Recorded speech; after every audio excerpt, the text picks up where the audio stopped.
Waktu ngajar piano, ada satu hal yang sering terjadi. Murid kan baru datang, terus duduk di depan piano. Lihat tutusnya sebentar, terus bilang, "Miss, aku mau belajar lagu itu." Aku biasanya tanya dulu, "Lagu apa?" Terus mereka nyanyiin gini. Ta-na-na-na-na-na-na-na. Kamu pasti langsung kenal juga kan? Ya, Fur Ellis namanya.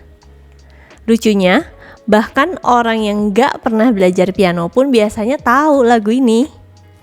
Mereka mungkin gak tahu siapa yang nulis, gak tahu juga kapan lagunya ini dibuat. Ya, tapi begitu dengar 3 nada pertama, langsung tahu. Nah, di dunia ini ada ribuan ya karya piano, simfoni besar, konser yang megah, atau karya yang rumit banget. Tapi justru lagu kecil ini yang hampir dimainkan di seluruh dunia. Anak-anak kecil juga belajar piano itu, atau orang dewasa masih inget pengen main. Bahkan orang yang gak belajar musik pun ya, sering dia senandungkan kayak gitu. Gitu. Ya kadang aku juga mikir, kenapa ya lagu ini kayak terasa begitu dekat gitu sama kita. Padahal kalau dipikir-pikir ya, melodinya tuh sebenarnya sederhana banget. Nggak panjang, nggak rumit ya, nggak megah, tapi ya tetap aja setiap dimainkan kayak ada sesuatu yang tersentuh gitu kita. Padahal mungkin kita baru dengar. Dan sebenarnya lagu ini tuh udah dimainkan lebih dari 200 tahun yang lalu. Tapi sampai hari ini kita bahkan nggak benar-benar tahu siapa sih Ellis itu, Fur Ellis. Ya, lagu yang sekarang ini dikenal hampir semua orang sebenarnya bukan karya besarnya Beethoven. Itu bukan konser piano, itu cuma sebuah bagatelle namanya. Bagatelle itu seperti apa ya, karya kecil yang pendek, ringan, nggak terlalu serius, cuma kayak potongan musik yang sederhana gitu. Tapi justru lagu kecil ini itu bisa bertahan lebih dari 200 tahun. Hebat ya. Jadi Beethoven ini nulis lagu yang Fur Ellis tadi itu sekitar tahun 1810. Waktu itu hidupnya ya nggak gampang gitu, lagi susah. Pendengarannya udah mulai memburuk, dia setengah tunarungu. Hubungan cintanya juga sering gagal. Dan dalam hidupnya juga lagi penuh tekanan, lagi stres gitu. Nah, dalam biografinya Beethoven, masa ini tuh sering disebut sebagai periode yang cukup berat ya. Hal ini juga banyak dibahas di buku Maynard Salomon, Beethoven tahun 1977. Di sana diceritain di tengah kehidupannya yang rumit itu, Beethoven itu menulis sebuah musik kecil yang gak panjang, gak wow, gak seperti karya besar yang lain, cuma kayak lagu piano pendek. Dan di manuskripnya tertulis 2 kata, Fur Ellis. Dalam bahasa Jerman, Fur Ellis itu artinya untuk Ellis, atau kita taunya for Ellis gitu ya bahasa Inggrisnya ya. Nah, artinya ya lagu ini jelas ditulis untuk seseorang, tapi untuk satu orang tertentu aja ya, for Ellis, untuk Ellis. Dan dari sinilah ceritanya mulai menarik, karena sampai hari ini gak ada yang benar-benar tahu siapa Ellis itu. Masalahnya gini, Beethoven memang dia menulis for Ellis, tapi manuskrip aslinya lagu ini itu sebenarnya gak pernah ditemukan lagi, cuma ada salinannya aja. Dan dari sini ceritanya jadi mulai misterius. Orang yang pertama kali mempublikasikan lagu ini itu seorang peneliti musik ya. Dia namanya Ludwig Nohl, Nohl, Nohl gitu, tahun 1867. Dia yang bilang di manuskrip Beethoven itu tertulis Fur Ellis, artinya ya untuk Ellis. Tapi di sini masalahnya, tulisan tangan Beethoven tuh terkenalnya apa? Berantakan banget. Serius, ini susah dibaca. Mungkin ada yang pernah searching, ya itu berantakan ya. Makanya beberapa peneliti itu percaya mungkin aja ada kesalahan saat membaca nama itu. Jadi bisa aja sebenarnya bukan Alice ya, tapi ini ada kemungkinan namanya Thérèse Malfatti. Dia itu seorang wanita muda yang memang lagi deket sama Beethoven, deket banget. Bahkan ada banyak cerita yang bilang Beethoven pernah jatuh cinta sama dia. Nah, ada kemungkinan lagu ini sebenarnya ya ditulis untuk si Thérèse Malfatti itu. Tapi karena tulisan Beethoven tuh susah dibaca, ini apa gitu. Jadi nama Thérèse mungkin kebaca sebagai Alice. Nah, teori ini juga pernah dibahas dalam penelitian musik klasik modern. Dan kalau teori ini benar, berarti ya selama 200 tahun kita mungkin nyebut lagu ini dengan nama yang salah. Apa harusnya tuh Für Thérèse, jadi Für Alice. Tapi mungkin ya, itu masih kemungkinan. Tapi sebenarnya ya ada satu hal lagi yang bikin lagu ini menarik. Bukan cuma misteri tentang siapa Alice itu, tapi juga cara Beethoven nulis melodinya. Nah, kalau kamu lihat not aslinya, melodi pembuka Für Alice itu sebenarnya khas banget.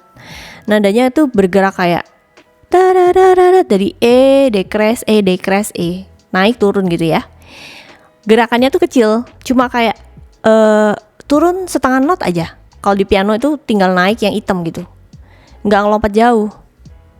Dan justru di situ kekuatannya. Beethoven itu membuat motif yang sederhana, dia cuma turun setengah not, tapi enak gitu ya. Langsung dikenalin. Nah, itu di musik itu ada istilahnya namanya motif.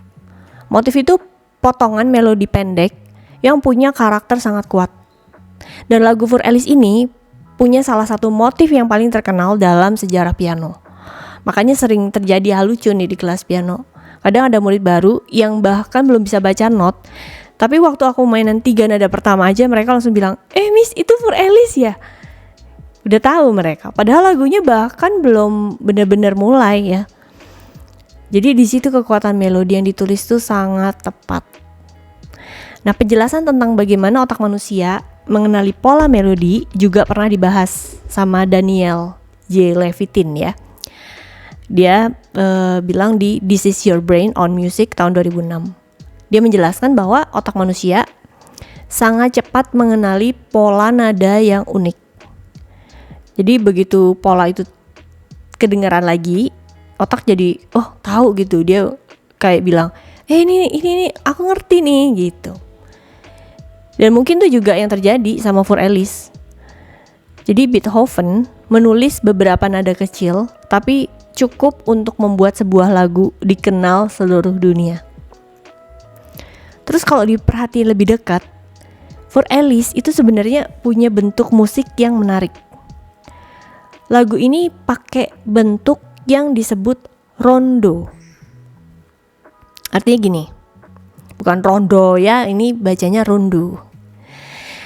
Jadi artinya itu satu tema utama akan terus balik lagi di tengah bagian-bagian lain. Ya, strukturnya kira-kira seperti ini ya. A, B, A, C, A, balik lagi. A, B, A, C, A gitu. Dan bagian A itulah yang semua orang kenal. Ta-na-na-na-na. Nah, kayak gitu. Dan setiap bagian itu tadi balik lagi, rasanya kita kayak pulang ke melodi yang familiar. Dia diulang-ulang gitu. Jadi ini salah satu alasan kenapa lagu ini gampang banget diinget. Karena sederhana ya. Beethoven tuh gak bikin melodinya tuh ribet. Gerakan nadanya tuh cuma turun setengah, deket-deket kan. Jadi polanya jelas. Dan temanya kayak selalu muncul lagi, diulang lagi gitu. Waktu aku ngajar piano ya, aku sering lihat hal yang sama. Murid tuh biasanya baru bisa mainin bagian awal aja kan.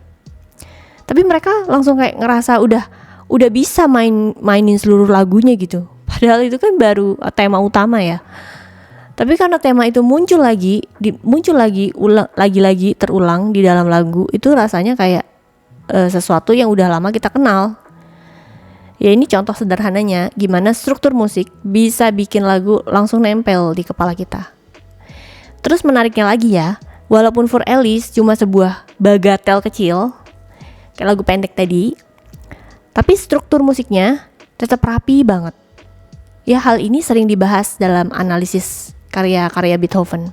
Misalnya nih dalam buku Charles Rosen, judulnya The Classical Style tahun 1971.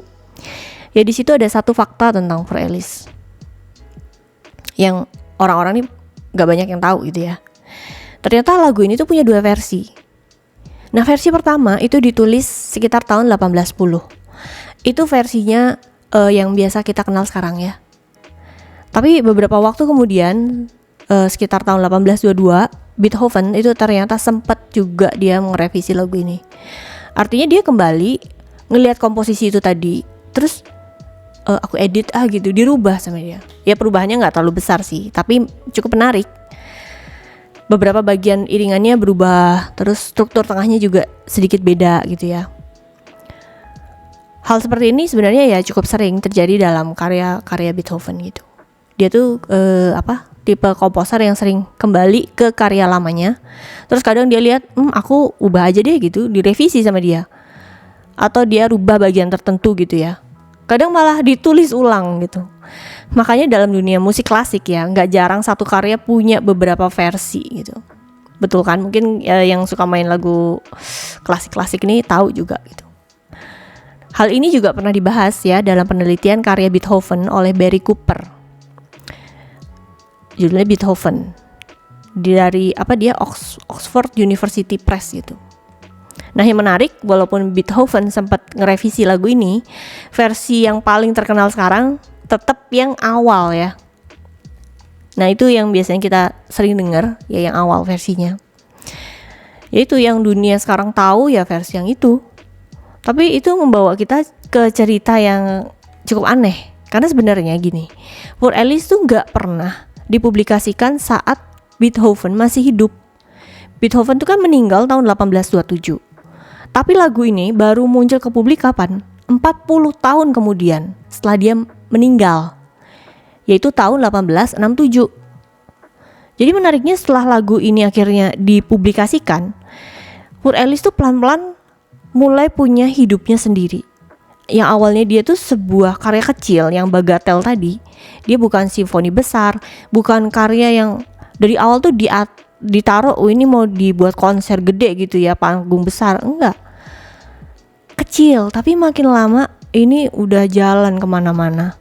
Jadi masuk ke ruang konser kan, ke kelas piano, ke rumah-rumah. Jadi dari situ For Alice mulai berubah. Bukan nadanya yang berubah, tapi posisinya di hidup manusia kita. Dan banyak pianis besar akhirnya juga mainin lagu ini. Kayak misalnya ada pianis Wilhelm Kempff, atau Vladimir Horowitz, atau Daniel Barenboim, sampai Lang-Lang, tahu pasti ini. Semuanya pernah bawain karya ini. Dan menariknya ya, walaupun mereka mainin lagu yang sama, rasanya tuh beda, bisa beda-beda gitu. Kayak tergantung versi, tiap pianis tuh punya stylenya masing-masing gitu. Ada yang mainnya lembut, hampir kayak bisik-bisik gitu. Ada yang bikin lagu For Alice ini jadi kayak lebih romantis. Ada juga yang maininnya jernih, sederhana. Nah, jadi dari situ kalau kita dengerin ya, kita tuh kayak ngerasa lagu ini tuh kecil tapi ruang tafsirnya besar. Jadi ini salah satu alasan kenapa For Alice bisa terus hidup.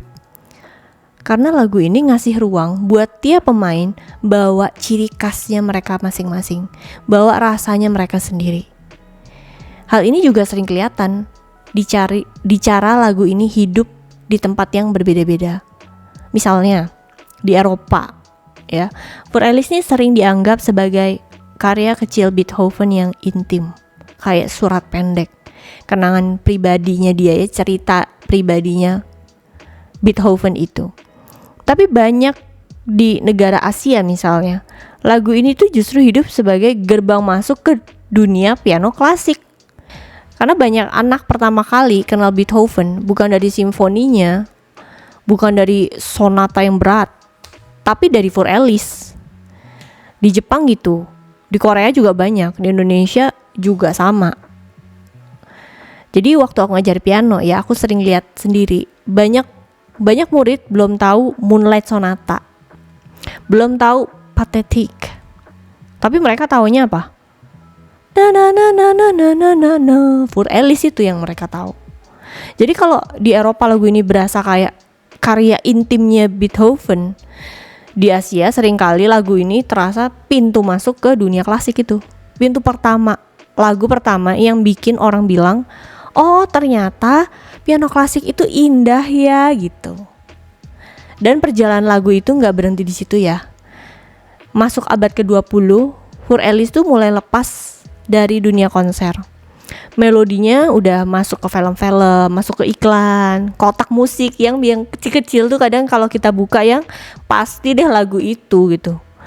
Terus juga ke ringtone ponsel yang lama ya. Bahkan masuk ke mainan anak-anak. Jadi aneh ya, sebuah bagatel kecil, lagu pendek yang sederhana, yang mungkin awalnya cuma ditulis untuk satu orang, Fur Ellis tadi, akhirnya justru jadi salah satu melodi yang dikenal di budaya populer. Riset yang kita pegang memang ya gak menunjukkan satu momen resmi dunia tertentu yang bikin lagu ini meledak gitu. Bukan karena satu acara besar, bukan karena satu konser yang legendaris, tapi justru karena lagu ini itu pelan-pelan masuk ke kehidupan sehari-harinya kita. Dan mungkin di situ letak kekuatannya ya. Dia gak cuma hidup di sejarah musik, tapi dia hidup di ingatan banyak orang. Jadi lucunya ya, walaupun Fur Ellis ini sering dianggap sebagai lagu pemula, ya udahlah ini lagu gampang, pakai ini aja gitu. Tapi sebenarnya ya lagu ini nggak sesederhana itu. Bagian awalnya memang bikin orang kayak ngerasa, oh cuma turun setengah nada ya, tedodet, gampang ini. Gitu. Mungkin karena melodinya pelan, nadanya tuh satu-satu gitu. Jadi tangan kanan itu kayak kelihatan tenang gitu maininnya. Tapi begitu mulai beneran nih dimainin ya baru kerasa yang susah tuh ternyata bukan cuma neken not yang benar, tapi cara bikin lagu ini tuh terdengar hidup tuh gimana gitu, bukan cuma suara aja. Jadi waktu aku ngajar piano ini tuh sering banget kejadian. Misalnya murid tuh semangat tuh di awal-awal, mereka pikir yang penting tuh aku bisa mencet nadanya benar gitu. Yang penting tuh ya bukan cuma itu ya, bukan cuma soal menekan touch yang benar, tapi ada tempo juga di situ, ada ritme, terus jarak antar nada ya, ada kita harus tahan gitu kan, atau soal suara tangan kanan yang harus tetap lembut, sementara tangan kirinya juga nggak boleh ganggu gitu, dan itu susah karena kalau terlalu cepat lagunya tuh jadi kayak kehilangan nafas gitu, tapi kalau terlalu keras jadi kehilangan sifatnya. Terus kalau pedal yang di kaki itu ya kebanyakan, jadi semuanya jadi blur, nyambung semua, nggak nyambung. Jadi kalau pedalnya kurang juga diangkat, lagunya putus-putus jadi kayak kering gitu. Jadi ya susah-susah gampang gitu, sensitif. Sedikit aja salah sentuh ya warna lagu itu berubah langsung. Jadi itu juga yang bikin banyak orang yang sebenarnya cuma hafal tuh bagian awal, karena bagian pembukanya tuh ya emang paling terkenal, paling sederhana gitu ya. Tapi waktu masuk ke bagian yang tengah-tengah itu baru kelihatan kalau lagu ini tuh punya lapisan yang lebih dalam. Ada part yang naik turun, ada staccato gitu ya, ada modulasi juga, tiba-tiba pelan, terus tiba-tiba keras gitu ya. Dan justru di situ Fur Ellis mulai kerasa seperti manusia, bukan cuma indah tapi ada tekniknya. Jadi makanya aku kadang ngerasa lagu ini tuh mirip kesan pertama seseorang. Awalnya lembut, awalnya gampang disukain, tapi makin lama kamu kenal, makin kelihatan kalau di dalamnya ada banyak hal lain. Dan mungkin itu juga alasan kenapa lagu ini tetap dipelajari dari generasi ke generasi. Bukan cuma karena terkenal aja, tapi karena lagu ini ngajarin banyak hal dalam satu bentuk yang kecil. Ngajarin kontrol, kesabaran, atau ngajarin kita dengerin warna nada. Ngajarin bahwa musik itu gak harus besar, buat bisa kita terasa makin dalam gitu. Kadang aku malah ngerasa itu pelajaran yang bagus buat hidup kita juga. Karena banyak orang mikir sesuatu yang berharga itu harus besar, harus heboh, harus rumit. Padahal belum tentu kan. Kadang yang justru tinggal paling lama di hati orang itu hal kecil yang ditulis dengan jujur dan tulus. Dan Fur Ellis punya kualitas itu. Dia kecil tapi gak remeh. Dia terkenal tapi gak kosong. Dan mungkin itu sebabnya orang terus balik lagi ke lagu ini. Bukan cuma dimainin, tapi buat dirasain lagi. Ya kalau dipikir-pikir ya, ada satu ironi yang cukup menarik. Di balik lagu ini, lagu yang begitu terkenal di seluruh dunia, ditulis saat Beethoven sedang tidak baik-baik saja. Itu sekitar tahun 1810, itu hidupnya berat-beratnya. Pendengarannya makin berkurang kan. Terus hubungan cintanya juga berulang kali gagal. Dan dia juga sering merasa kesepian, sendirian. Hal ini banyak dibahas dalam biografinya Beethoven. Kayak ada Maynard Salomon tahun 1977 ya. Kalau kita lihat dari luar ya, mungkin kita membayangkan seorang komposer besar yang hidup dalam kejayaannya, puncak-puncaknya dia, dipenuhi musik, wah dia dikagumin banyak orang. Tapi kenyataannya hidup Beethoven tuh dia sering jauh dari itu. Dia sering sakit, sering stres juga, frustrasi, dan yang paling berat, dia perlahan kehilangan kemampuannya untuk mendengar. Coba, padahal dia komposer musik, ya kan? Yang mana komposer tuh ya pendengaran adalah segalanya. Dan justru di masa seperti itulah dia menulis sebuah karya kecil. Bukan simfoni, karya besar, tapi cuma bagatel aja, sebuah lagu piano yang pendek. Yang mungkin awalnya ditujukan hanya untuk satu orang. Dan mungkin Beethoven sendiri gak pernah bayangin apa yang terjadi setelah itu. Karena baru 2 abad kemudian, lagu kecil itu justru menjadi salah satu melodi paling dikenal di dunia. Anak kecil mainin, ya, orang dewasa, mahasiswa, bahkan orang yang gak belajar musik pun sering dia nyanyiin gitu. Dan kalau dipikir lagi itu sebenarnya ya cukup luar biasa. Karena Beethoven menulis lagu ini, dia gak tahu bahwa suatu hari nanti ya melodinya akan melewati waktu dan jadi booming, melewati generasi, negara, tapi tetap hidup di ingatan manusia. Ya mungkin awalnya lagu ini hanya sebuah kenangan kecil, tapi sekarang Fur Ellis itu udah jadi sesuatu yang lebih besar. Jadi kalau kamu suatu hari ya kamu dengar lagu Fur Ellis ini gitu, mungkin kamu akan dengarnya jadi beda.